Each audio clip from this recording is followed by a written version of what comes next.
60 hours to glory. It starts from here and the journey onwards is about the best of the best. Her team में से randomly 3 मेंबरान को select किया गया है और उसका हो रहा है सिग्नल्स कम्युनिकेशन टेस्ट। अब मरहला है CBRNE का, chemical biological radio active nuclear equipment के इस्तेमाल का।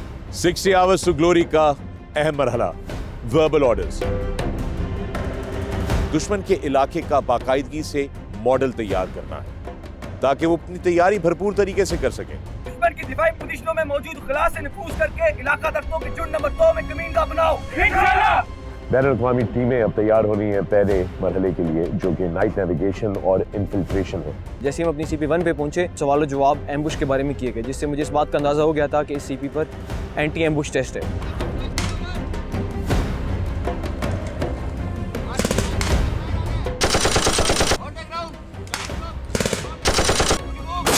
आपका सामना दुश्मन की माइन फील्ड से हो जाए तो आपको क्या करना होता है, आपको माइन फील्ड किस तरह ब्रीच करनी होती है, ये इस ड्रिल में सब डिस्प्ले किया जाता है। इस टास्क में हर टीम को एक अजनबी टकरेगा। देखना यह है कि टीम किस तरह उस अजनबी से इंफॉर्मेशन एक्सट्रैक्ट करती है और फैसला करती है कि क्या वो जासूस है या एक फ्रेंडली। दुश्मन इनको स्पॉट कर ले और इन पर हमला करे तो ये चीज भी जज की जाएगी कि जो खुफिया ठिकाना इन्होंने बनाया है वो इस अटैक को कितना रिपेल कर सकता है या डैमेज को मिनिमम रख सकता है।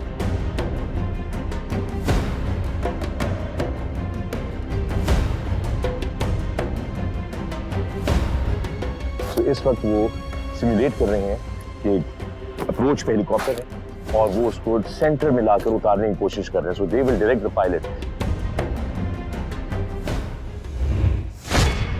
ब्रिगेडियर फरहान, ये बताइए कि ये जो CTR वाला टास्क है, क्लोज टारगेट रेकी, ये रिपोर्ट बनाना, तरतीब करना और सबमिट करना, ये सारा कंप्रेस टाइम के अंदर हो रहा होगा, इसके ऊपर बहुत ज्यादा प्रेशर होगा, तो क्या इसकी टाइमिंग का क्या सिलसिला होता है सारा? ये मामला है CP4 और CP5 के दरमियान का, ठीक है, जो कि खास टाइम में उन्होंने नेविगेट करके अगली जगह पे पहुंचना है।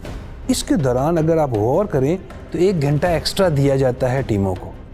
वो तमाम अपनी ऑब्जर्वेशन लेके अगली CP की तरफ बढ़ गए। रास्ते में उन्होंने बैठना है। तमाम मेंबर्स ने अपनी अपनी ऑब्जर्वेशंस जमा करानी है टीम लीडर को, जो उनको एक ख़ास फॉर्मेट के ऊपर लिख लेगा, पूरी रिपोर्ट एक मुरतब करेगा। जब वो CP5 पे पहुंचेगा तो वहाँ पे वो ये रिपोर्ट, मुरतब की हुई रिपोर्ट जमा कराएगा।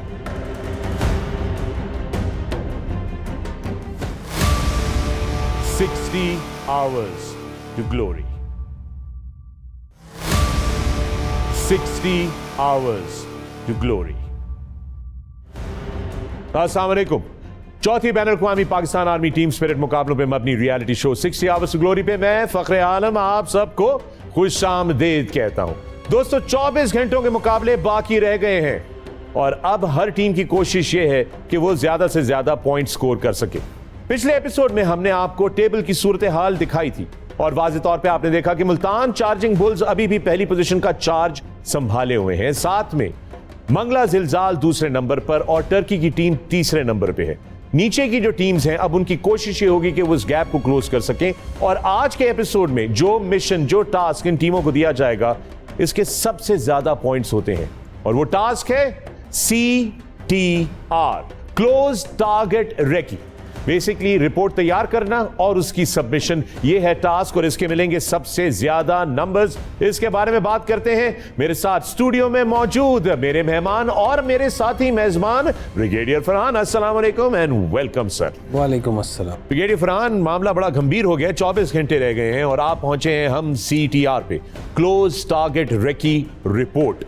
जरा व्यूअर्स के इसके बारे में बताइए। फखर, क्लोज टारगेट रिकॉनेसेंस रिपोर्ट एक कॉम्प्रिहेंसिव रिपोर्ट होती है जिसमें कि तमाम ऑब्जर्वेशंस जो कि टीम मेंबर्स ने ली होती हैं उनको एक जगह मुरतब किया जाता है ख़ास फॉर्मेट के मुताबिक। फिर वो रिपोर्ट जमा कराई जाती है कंट्रोल स्टाफ को, जिस पे उनको इवेल्यूएट किया जाता है क्या उन्होंने अपना काम सही से कर लिया और तमाम ऑब्जर्वेशनें सही तरीके से ले ली। वो उनकी कामयाबी या नाकामी, कम नंबर या ज़्यादा नंबर्स का बायस बनेगी।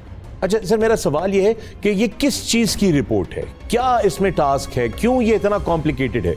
फखर, अगर आपको याद हो तो मैंने आपको शुरू में एक चीज़ बताई थी कि एक इनका मेन मकसद है जिसके लिए ये पूरा ऑपरेशन लॉन्च किया जा रहा है। वो ये है कि एक टारगेट है जिसकी इन्होंने रिकॉनेसेंस करनी है, और उस रिकॉनेसेंस के लिए ये बिहाइंड द एनिमी लाइंस जाएंगे, जाके वहाँ इन्होंने अपनी ऑब्जर्वेशंस लेनी है। उस रैकी के बाद वो अपने आने वाले मिशन के लिए, जिसके लिए कि ये काम किया जा रहा है, उसकी तैयारी करेंगे उसकी रोशनी में। अगर ये अपनी रैकी सही तरीके से नहीं कर पाएंगे टारगेट के बारे में, तो ये अपना काम भी सही तरीके से, असल मकसद जो एग्जीक्यूशन है उस टारगेट को तबाह करना या जो भी उसके साथ करना है, वो सही तरह नहीं कर पाएंगे।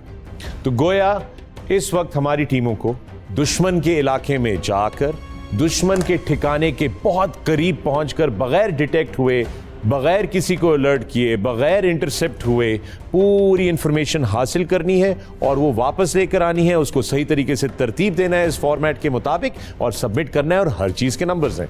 एब्सोल्युटली। ये काफी कॉम्प्लिकेटेड मामला है।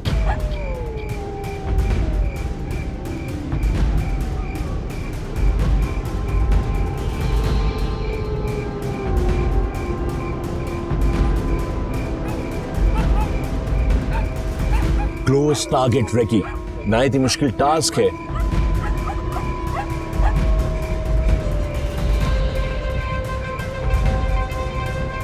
रात बढ़ती जा रही है, ठंड होती जा रही है, टेम्परेचर ड्रॉप कर रहा है। यहाँ पर टीमें जो है वो इस वक्त इस जंगल में मौजूद है मेरे पीछे।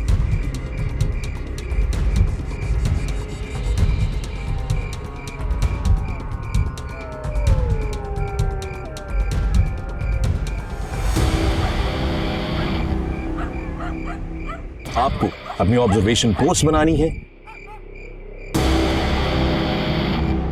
500 मीटर का फासला रखते हुए दुश्मन की हर मूव को ऑब्जर्व करना है।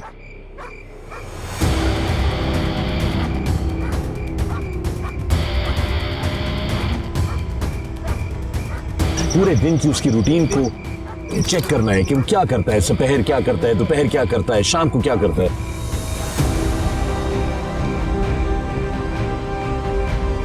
और वो सारी इंफॉर्मेशन एक्सट्रैक्ट करके अपनी अगली मूव करना।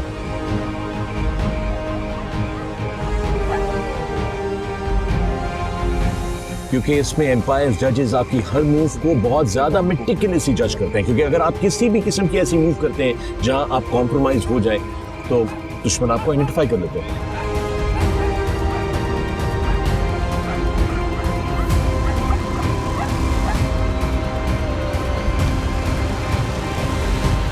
इसलिए हर टीम को मुकम्मल तौर पे चाको चौबंद रहना होगा, बहुत होशियार रहना होगा और नहायत ही खामोश रहना होगा।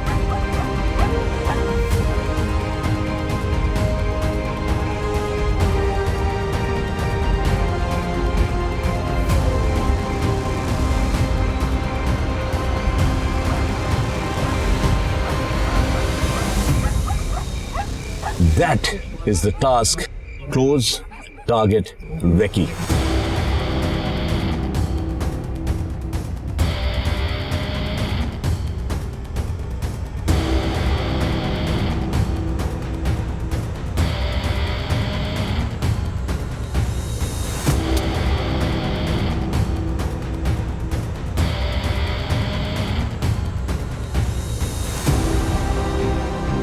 The mission continues.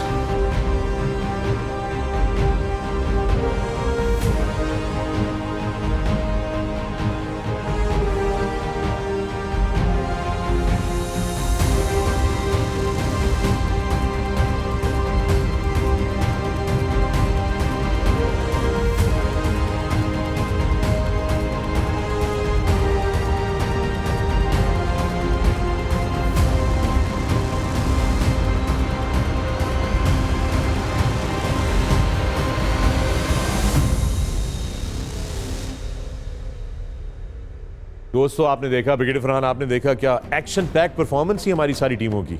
Fakhar, end of the day it's the team work, one for all for one. अरे वाह, one for all and all for one, यही जज्बा है जो हम सबको चाहिए।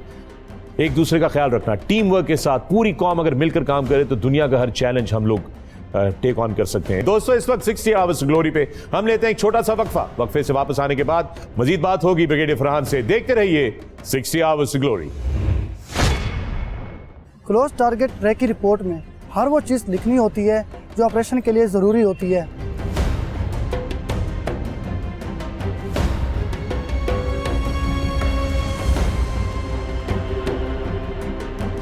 रिकॉन्सिस करने वाली तमाम पार्टीज़ ने एक दूसरे के साथ इंफॉर्मेशन शेयर की है। टीम थोड़ी सी डीमोटिवेट थी, तो जब हम वापस आए तो मैंने उन्हें मोटिवेट किया। हमें मेहनत करनी है और कंपटीशन में रहना है। तो आपकी रिपोर्ट में वो इम्पोर्टेंट फैक्ट्स जो कि एक कमांडर को दरकार होते हैं वो मेंशन ना हो तो आपकी रिपोर्ट की जो वैल्यू होती है वो इतनी ज़्यादा नहीं होती। 60 hours to glory. 60 hours to glory. Welcome back from the break. आप देख रहे हैं 60 Hours to Glory और मैं हूं फखरे आलम। ब्रिगेडियर फरहान, ये बताइए कि ये जो CTR वाला टास्क है, क्लोज टारगेट रेकी, ये रिपोर्ट बनाना, तरतीब करना और सबमिट करना, ये सारा कंप्रेस टाइम के अंदर हो रहा होगा, इसके ऊपर बहुत ज्यादा प्रेशर होगा, तो क्या इसकी टाइमिंग का क्या सिलसिला होता है सारा? ये मामला है CP4 और CP5 के दरमियान का, ठीक है, जो कि ख़ास टाइम में उन्होंने नेविगेट करके अगली जगह पे पहुंचना है। इसके दौरान अगर आप गौर करें तो 1 घंटा एक्स्ट्रा दिया जाता है टीमों को। वो तमाम अपनी ऑब्जर्वेशन लेके अगली CP की तरफ बढ़ गए। रास्ते में उन्होंने बैठना है। तमाम मेंबर्स ने अपनी अपनी ऑब्जर्वेशंस जमा करानी है टीम लीडर को, जो उनको एक ख़ास फॉर्मेट के ऊपर लिख लेगा, पूरी रिपोर्ट एक मुरतब करेगा। जब वो CP5 पे पहुंचेगा तो वहाँ पे वो ये रिपोर्ट, मुरतब की हुई रिपोर्ट जमा कराएगा, जिस पे उनको इवेल्यूएट किया जाएगा। और वो टेक्निकल रिपोर्ट है, ये उसको कितने अच्छे से उसने मुरतब किया, कितनी बारीक बीनी से बनाया, वो इम्पोर्टेंट। तो जितनी अच्छी रिपोर्ट होगी, जितना अच्छा तरीके से इंफॉर्मेशन जो है वो आगे दी जाएगी, उतने ही ज्यादा आपको नंबर्स मिलेंगे। तो आइए दोस्तों, चलते हैं इस वक्त मैदान के अंदर और देखते हैं कि हमारी टीमें CTR का ये चैलेंज किस तरह अंजाम देती हैं।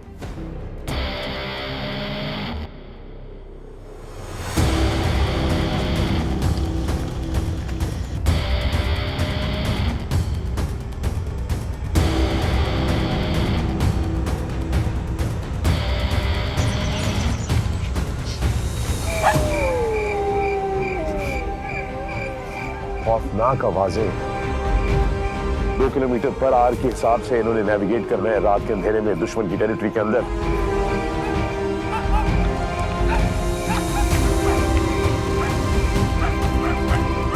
इस घने जंगल के अंदर से, खतरात के बीच में से, और मैं और मेरी टीम, सारे कैमरामैन, सारी प्रोडक्शन क्रू, उसने भी इस ठंड के अंदर ये रात गुजारनी है यहाँ बाहर।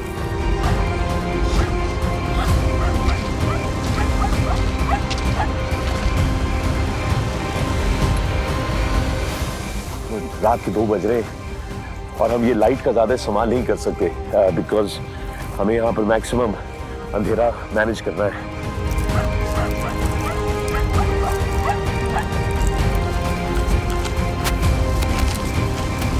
और ये कांटे आप देख रहे हैं सारे के सारे कांटों में से टीमों को भी नेविगेट करना है और मैं और मेरी जो प्रोडक्शन टीम है उसको भी किसी तरह मैनेज करना है। Stay strong everyone, stay strong. शाबाश। हमारा फिर भी बहुत आसान रास्ता था, उनको बहुत चैलेंजिंग रास्ता दिया। We are on our own trajectory to get to the next checkpoint.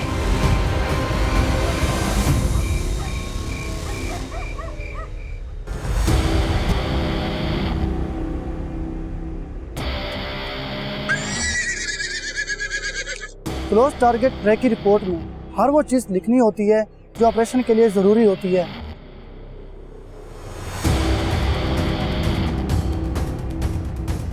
इसमें दुश्मन के इलाके की टेरेन और वेदर और इससे पड़ने वाले असरात, टारगेट का साइज़, लोकेशन, सोल्जर्स की स्ट्रेंथ, उनका प्लान, उनकी डिप्लॉयमेंट और सोल्जर्स की एक्टिविटीज़, उनकी ड्यूटीज़ और अपने पूरे ऑपरेशन की टाइमिंग्स लिखनी होती हैं और साथ ही अपनी रिकमेंडेशन भी लिखनी होती हैं।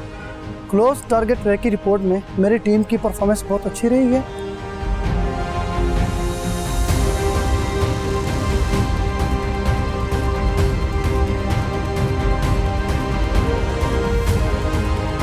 हमने क्लोज टारगेट ट्रैक की रिपोर्ट में हर वो चीज़ शामिल की जो ऑपरेशन के लिए ज़रूरी थी। इसमें दुश्मन के बारे में सारी मालूमात लिखी और मुझे यकीन है कि क्लोज टारगेट ट्रैक की रिपोर्ट में मेरी टीम के बहुत अच्छे नंबर आएंगे। अभी हम लोग क्लोज टारगेट रिकॉन्सिस के बाद वापस इकट्ठे हुए हैं, जिसके बाद रिकॉन्सिस करने वाली तमाम पार्टीज़ ने एक दूसरे के साथ इंफॉर्मेशन शेयर की है।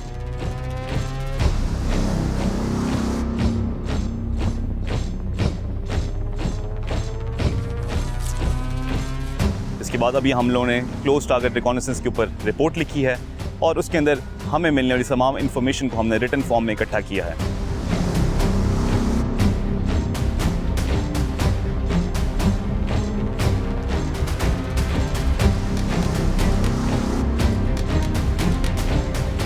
जिसके साथ साथ हमने कुछ स्केच भी बनाए हैं जो कि उस इंफॉर्मेशन को वैलिडेट कर रहे हैं। I am feeling quite comfortable कि इंशाल्लाह ये हमने जो रिपोर्ट कंपाइल की है it will fetch us some good points.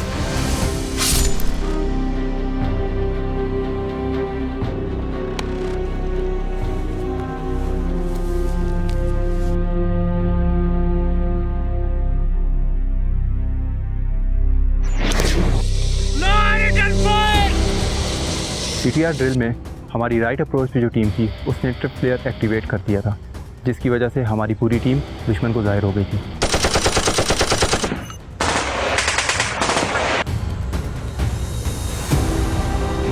दुश्मन के फायर करने की वजह से हमें स्मोक स्क्रीन बनाकर फायर एंड मूव की सूरत में विड्रॉ करना पड़ा।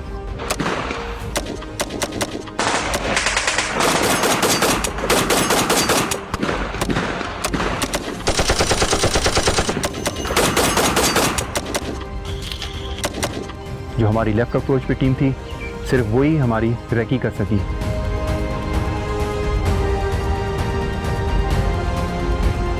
हमने अगली सीपी पे पहुंचने से पहले एक छुपी हुई जगह पर बैठकर अपनी रिपोर्ट तैयार की।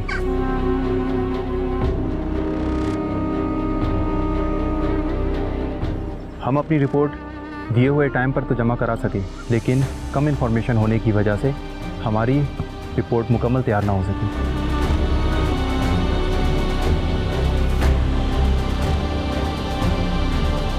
जिसकी वजह से मुझे ये लगता है कि हमारे ओवरऑल रिपोर्ट पर असरअंदाज होगा।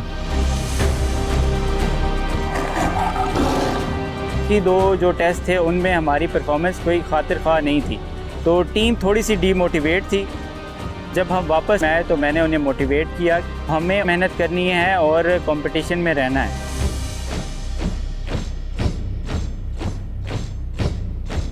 क्लोज टारगेट रैकी करने के बाद आप अपनी CTR रिपोर्ट सबमिट करवाते हैं। अगर आपकी रिपोर्ट टारगेट एरिया के एरिया से रिजेंबल ना हो और आपकी रिपोर्ट में वो इम्पॉर्टेंट फैक्ट्स जो कि एक कमांडर को दरकार होते हैं वो मेंशन ना हो, तो आपकी रिपोर्ट की जो वैल्यू होती है वो इतनी ज़्यादा नहीं होती।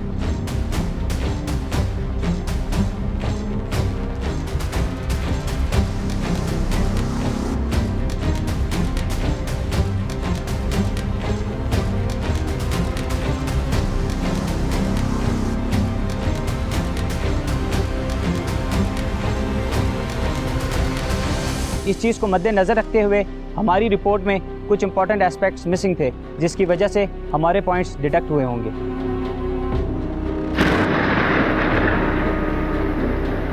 भी हमारा नेक्स्ट टास्क है इसकी एक रिपोर्ट तैयार करना।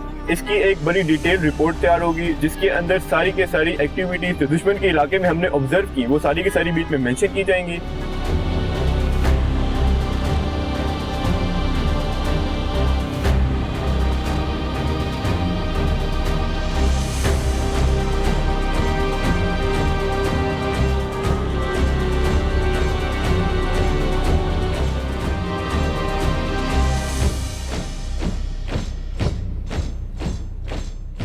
इसके अलावा हम बीच में अपनी जो नेक्स्ट मुतल्लिका कमांड है उसको हम रेड ऑप्शंस और कुछ और भी मज़ीद चीज़ें प्रोवाइड करेंगे जो उनके अगले मिशन में मददगार साबित होंगे।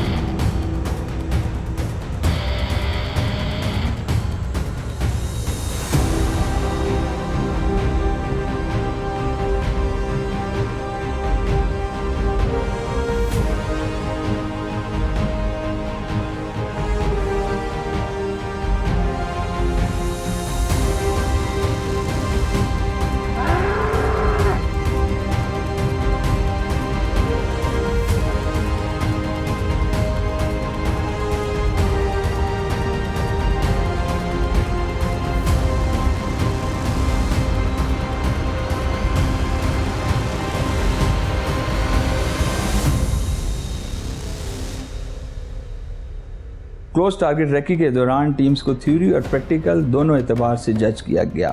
प्रैक्टिकल में फील्ड क्राफ्ट यानी ग्राउंड का बेहतर इस्तेमाल, ड्रिल्स, प्रोसीजर्स और मल्टी डायरेक्शन रेकी के मुताबिक ग्रेड किया गया।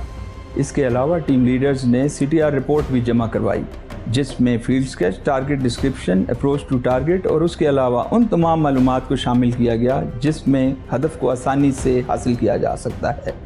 CTR इवेंट में मुल्तान चार्जिंग बुल्स, कोयटा हिंगोरियंस और टीम उज़्बेकिस्तान ने कदर बेहतर परफॉर्मेंस दिखाई।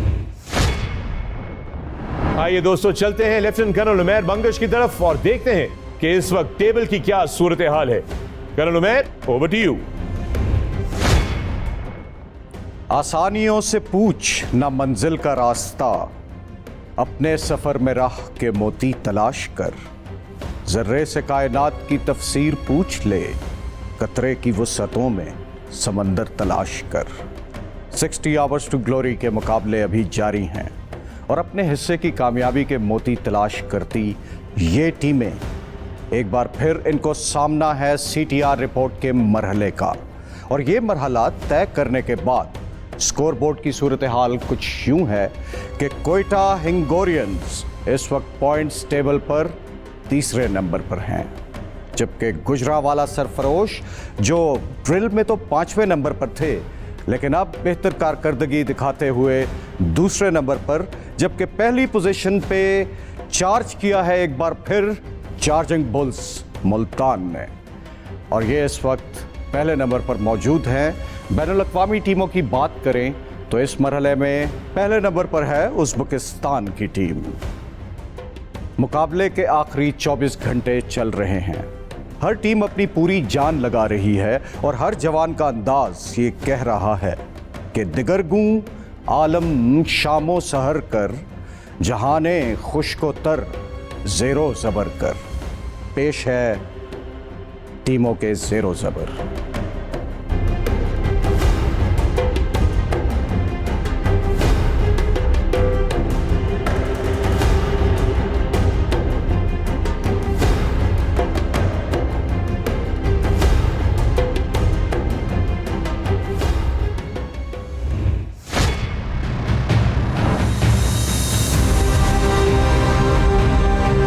आप लोगों को army school of physical training में खुशामदीद कहता हूँ।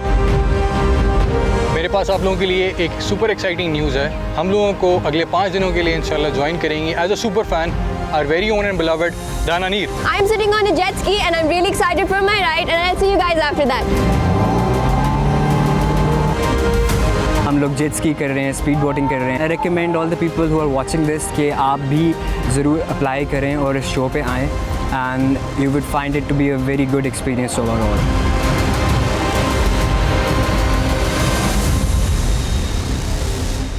अभी तक हमने जेट स्कीइंग कर चुके हैं और इसके साथ साथ हमने डाइविंग की है। Fight mode on and I am ready to take this challenge.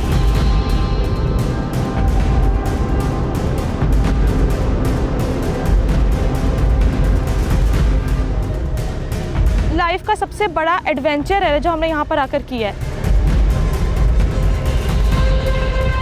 We're gonna do paragliding from 500 feet.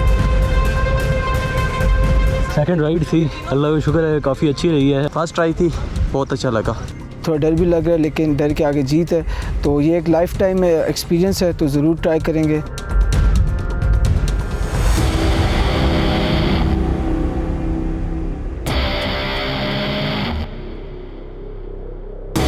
जैसे जैसे दिन बढ़ते जाते हैं एक्टिविटीज़ और एक्साइटमेंट में वैसे वैसे इजाफा होता जा रहा है। टफ है लेकिन एडवेंचर हमेशा टफ चीज़ों के साथ ही अच्छे लगते हैं।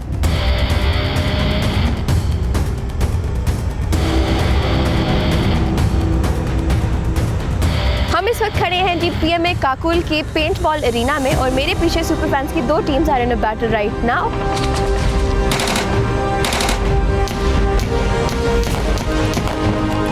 वॉल क्लाइंबिंग कराई गई जो बहुत ही टफ थी क्योंकि पसीना हाथों में आ रहा था।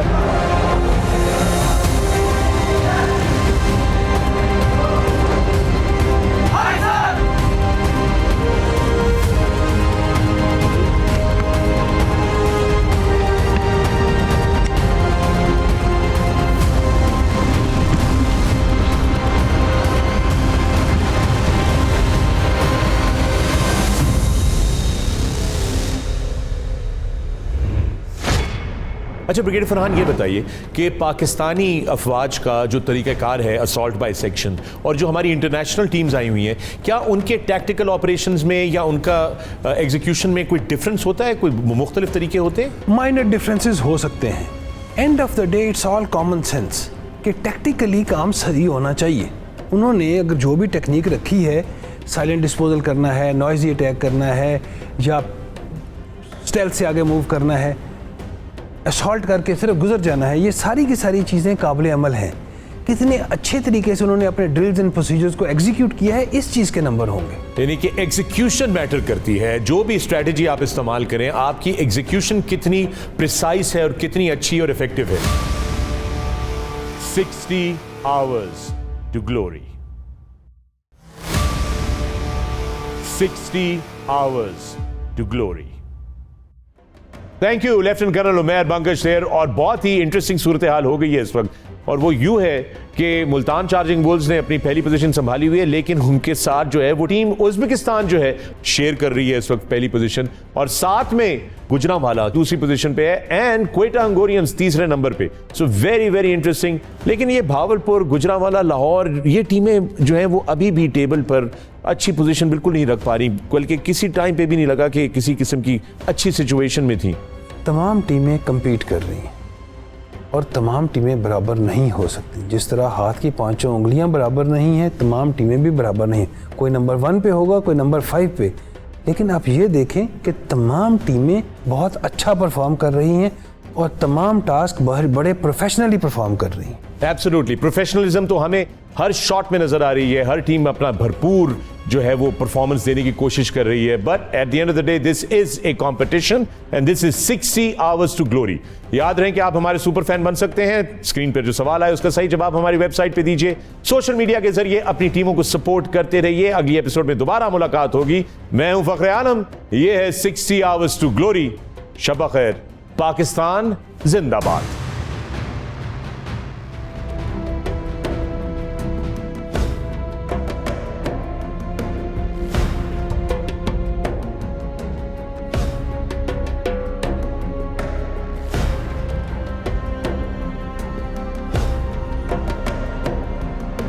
एक सर्द रात के बाद सूरज निकला है। मैं थोड़ा रेस्टेड हूँ, but I can't even imagine what the teams must be going through. जरा मुलाहिजा कीजिए मेरे पीछे ये टेरेन, खड्डे, खाई, कांटे, डेंस फॉरेस्ट, मील हाँ मील तक, ये पूरे 60 किलोमीटर के एरिया में, 60 स्क्वायर किलोमीटर के एरिया में यही टेरेन है जो सारी रात नेगोशिएट करनी पड़ी है हमारी टीमों को। ये बताइए, असॉल्ट बाय अ सेक्शन क्या चीज है? असॉल्ट बाय अ सेक्शन एक टास्क है जो कि पेट्रोल लीडर को दिया जाता है उस पोस्ट के लिए जो कि उसके रास्ते की रुकावट बनी हो। उसको क्लियर करने के लिए उसे बताया जाता है कि आप ये पोस्ट क्लियर करें और अपने मिशन को कंप्लीशन की तरफ ले जाएं। CP5 पर हमें दुश्मन के बंकर का सामना करना पड़ा, जिसे हमें क्लियर करना था। क्योंकि ये इलाका बहुत मुश्किल और दुश्वार गुजार था, इसलिए मेरी कवरिंग टीम और असॉल्ट टीम अपनी जगह पर बहुत लेट पहुंची। सेक्शन असॉल्ट में हमारी कैजुअलिटी होने के बाद जो हमने उसकी रिप्लेस इंट्रोड्यूस कराई थी, मैं जानता था कि इसकी वजह से हमें थोड़ी मुश्किलात पेश आएंगी, जो कि हुआ भी हमारे साथ। और दुश्मन की तरफ से हासिल होने वाले ज़रूरी चीज़ें जैसे हथियार, एमुनिशन और डॉक्यूमेंट्स हासिल किए और बटालियन हेडक्वार्टर में उसकी रिपोर्ट दी। उसमें अल्फा 1 जो कि मेरे अंडर कमांड थी, उसने दुश्मन की पोस्ट पे हल्ला बोला, जबकि अल्फा 2 जिसकी कमांड 2AC हवलदार फरहान कर रहे थे, उन्होंने हमें सपोर्टिंग फायर दी। During section assault drill threat को मद्देनज़र रखते हुए क्विक डिसीजन लेना और उसको इम्प्लीमेंट करा के उस थ्रेट को ख़त्म करना, हमने इस चीज़ की बहुत ज़्यादा मेहनत की थी और अल्हम्दुलिल्लाह on a D-Day we perform very well. मुझे लगता है कि हमने इस टास्क को बड़े अच्छे तरीके से सर अंजाम किया और हम पॉइंट्स टेबल पे बड़े अच्छी जगह पे स्टैंड करेंगे। दोस्तों, आप लोगों ने देखा मैदान के अंदर हमारी टीमों ने किस महारत के साथ इस मश्क को मुकम्मल किया है। ब्रिगेडियर फरहान, ये बताइए कि असॉल्ट बाय अ सेक्शन में LNG का क्या रोल होता है? LNG का रोल 2-fold है। एक, डायरेक्ट फायरिंग सपोर्ट देना, दूसरा कवरिंग फायर देना। या वो बेस ऑफ फायर में रहते हुए फायर सपोर्ट देगी, या जब पेट्रोल ने एक्सट्रिकेट करना है तो उसे कवरिंग फायर देगी। 60 hours to glory।